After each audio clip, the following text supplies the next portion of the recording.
Hello, मैं हूँ अभिषेक विकल और आप सभी का स्वागत है स्टैंड फॉर सत्य में। तो आज का जो सवाल है वो सवाल है, क्या तुम जानते हो चर्च ने विरोध किया साइंस और गैलीलियो का। तो ये सवाल है आज का। आपने ये सवाल कई बार सुना होगा कि चर्च ने साइंस और गैलीलियो का विरोध किया था। तो क्या ये वैलिड है?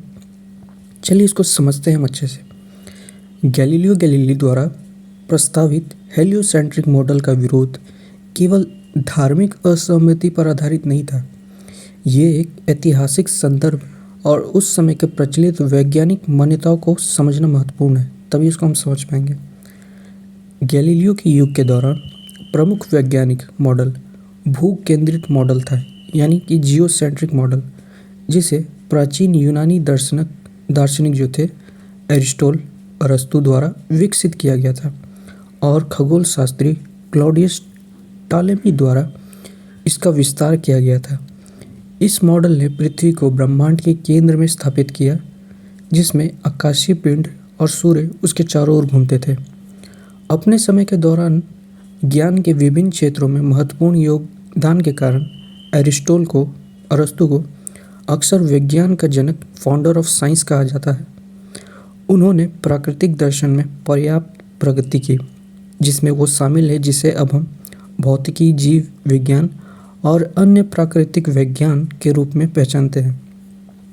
जब गैलीलियो ने हेलियोसेंट्रिक मॉडल का समर्थन करते हुए सबूत प्रस्तुत किया, जिसमें कहा गया कि पृथ्वी सूर्य के चारों ओर घूमती है, तो उन्हें धार्मिक और वैज्ञानिक दोनों समुदाय जो थे से विभिन्न क्षेत्रों से विरोध का सामना करना पड़ा था।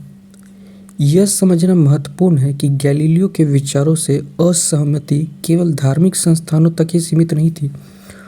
उस समय के कई वैज्ञानिक और बुद्धिजीवियों ने भी हेलियोसेंट्रिक मॉडल का विरोध किया, क्योंकि इन सदियों में पुरानी मान्यताओं को चुनौती दी और ब्रह्मांड को समझने में एक आदर्श बदलाव की आवश्यकता को बताया।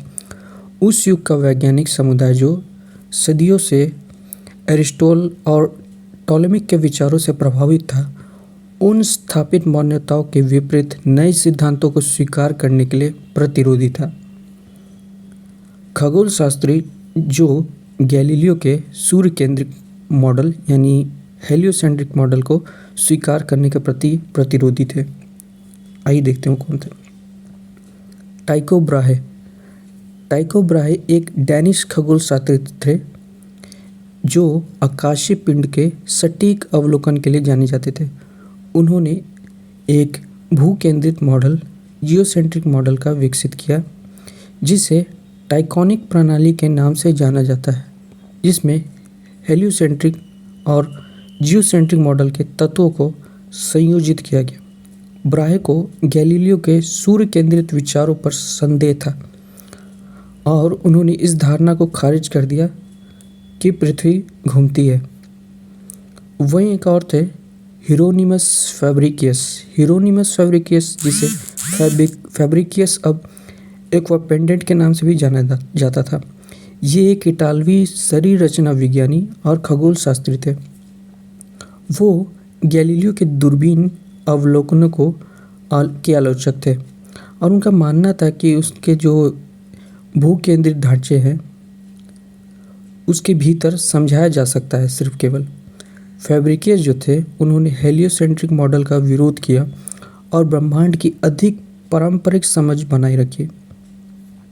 वहीं कई लोग जो ये कहते हैं कि गैलीलियो ने बाइबल का विरोध किया, जबकि गैलीलियो ने बाइबल का विरोध कहीं नहीं किया, बल्कि गैलीलियो ने बाइबल को बताया कि बाइबल के अंशों को कई अंश जो होते हैं, कई जो वचन होते हैं, उसे गैर शाब्दिक तरीके से पृथ्वी पर एक पर्यवेक्षक के दृष्टिकोण से घटना के घटनात्मक विवरण के रूप में समझा जा सकता है।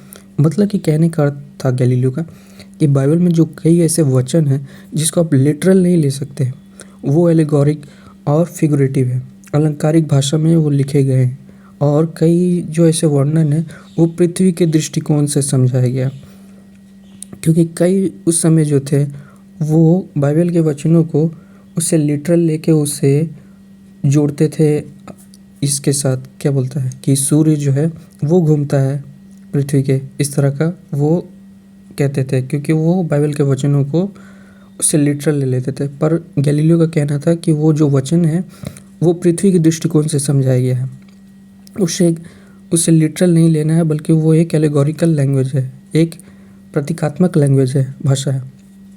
जैसे यहोशुआ के अध्याय 10 वचन 12 से लेकर 14 में वहाँ पर जो लिखा हुआ है कि सूर्य ठहर गया और चांद ठहर गया जब यहोशुआ युद्ध करता है। तो कई जो है उस समय इसको मतलब कि सूर्य का ठहर जाना मतलब वो इसे कहते थे कि सूर्य जो है मतलब कि वो हेलियोसेंट्रिक मॉडल को विरोध करने के लिए इसका इस्तेमाल करते थे।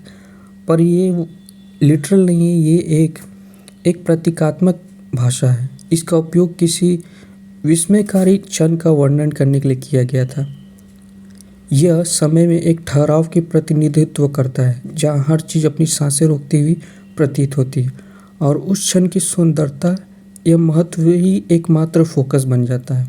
यह एक काव्यात्मक प्रयोग है जो अक्सर आश्चर्य या प्रशंसा की भावना व्यक्त करने के लिए प्रयास किया जाता है। ये एक प्रतीकात्मक लैंग्वेज है, प्रतीकात्मक भाषा है।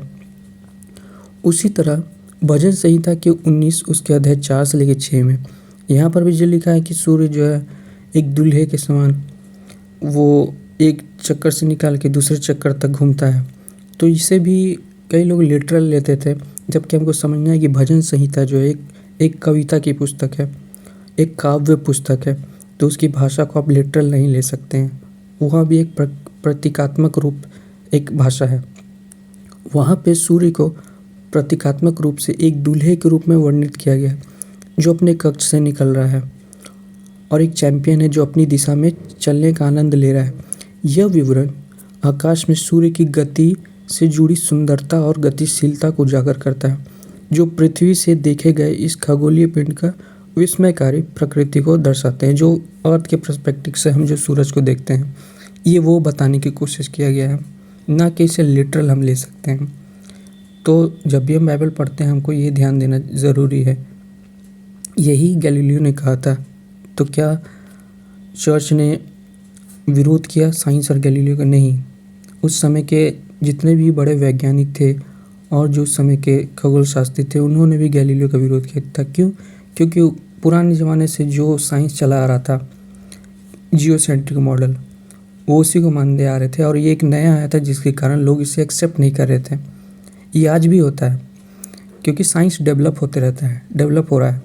तो कई बार जो कोई नई चीज़ आती है तो उसे एक्सेप्ट करना उससे पॉसिबल नहीं होता है, उसका विरोध किया जाता है। क्या आपके पास सवाल है?